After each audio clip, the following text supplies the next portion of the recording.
You wake at 0400 in a hotel room you won't remember the name of. 3 different passports in the safe. None of them have your real name. You're not sure you remember your real name anymore. The coffee tastes like diesel, but you drink it anyway. Caffeine is operational necessity, not pleasure. You check the secure phone. 1 message. Grid coordinates. A time. Nothing else needed. The recruitment. They found you in military intelligence 7 years ago. You were good at compartmentalization, good at making hard calls without flinching.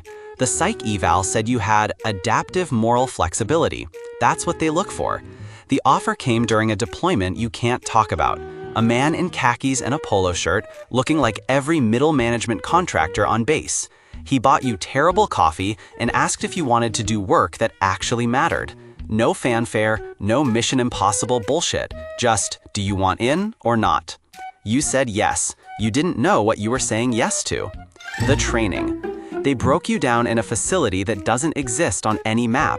12 months of scenarios, learning to lie to polygraphs, advanced interrogation resistance, weapons you've never seen in any military manual, languages taught by people with no accent from anywhere.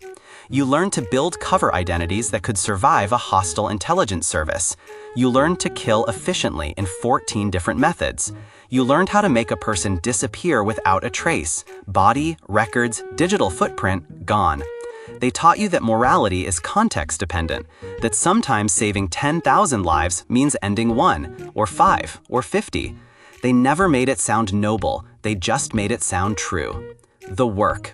Your first operation was in North Africa, a logistics coordinator for a terror network. He had 3 children. You knew their names, their school, his wife's coffee order. You knew everything, because knowing everything keeps you alive. You shot him in an alley at 2300. Double tap, suppressed 9mm. He dropped next to a dumpster. You walked away at a normal pace. You were on a flight out before the body cooled. You didn't feel anything. That's when you knew the training worked. The operations blur together now. Caracas, Minsk, Karachi, Jakarta. Sometimes you're tech support. Sometimes you're the trigger man. Sometimes you're the person who makes contact with an asset whose life expectancy is measured in months. You've run black bag operations in allied countries. Your own government would disavow you if caught. You know this. You accepted it. Plausible deniability isn't just policy, it's your entire existence. The double life. You keep an apartment in Virginia, books you never read, mail you don't open, a lease in a name that's technically real. You show up 3 times a year to maintain the fiction. Your family thinks you're a logistics consultant for defense contractors. Boring work, lots of travel. They stopped asking questions years ago. Christmas is strained. Your sister's kids don't know you. Your mother looks at you like she's trying to find someone who used to be there. There was someone once. She worked at State. Smart, funny, patient with your absences. You ended it after 14 months. Not because you didn't care, because caring is a vulnerability, and vulnerabilities get people killed. She cried. You didn't. You haven't spoken to her in 3 years. You still have her number memorized. The reality. You've killed 16 people. Confirmed. You know their faces, but you don't think about them. Thinking is dangerous. Thinking leads to hesitation, and hesitation leads to failure. You've seen colleagues vanished, not killed, vanished, erased. You don't ask why, because you understand operational security. You know you could be next if you become a liability. The agency protects itself first. You protect yourself second.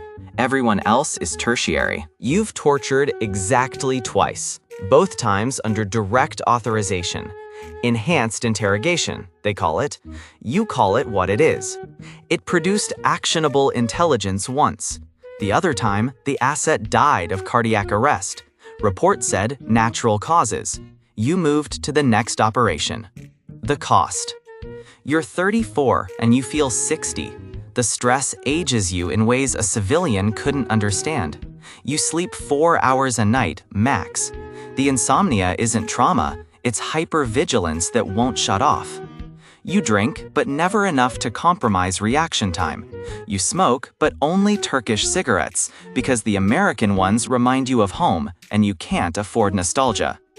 You have no close friends. You have contacts, assets, handlers. The guy you grab drinks with in McLean is former JASOC. He understands.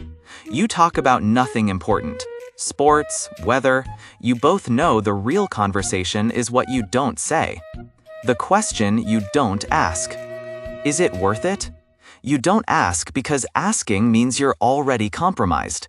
The minute you question the mission, you become unreliable. Unreliable operators get retired. You know about operations that prevented attacks, shopping malls, subways, schools. Those briefings are classified, but you've seen the intelligence.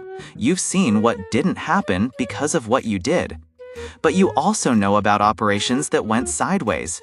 Wrong intel, collateral damage, political expedience disguised as national security. You've been the instrument of policy you didn't make and don't control. You signed up to protect your country. Most days you believe that's what you're doing. Some days you're not sure. You do it anyway. Today. The coordinates lead to a cafe in Prague. You arrive 90 minutes early. 3 exits mapped. Sightlines clear. The target is an Iranian engineer. The file says he's running a procurement network for centrifuge parts. The file says he's 2 years from operational uranium enrichment. The file has been wrong before. He arrives at 1400, right on schedule. Mid-50s, gray at the temples, wedding ring. He orders espresso and checks his phone. Normal, civilian, harmless looking. You have a suppressed .22 in an ankle holster, a syringe with a cardiac agent that mimics natural death, and a phone number for exfiltration that works exactly once. You watch him stir sugar into his coffee. You think about his file. You think about the intelligence chain. You think about the last time you questioned an operation and how that doubt felt like a crack in your armor. Then, you stop thinking. You stand up. You walk toward his table. Your hand moves to your jacket pocket. This is your life now. This has always been your life.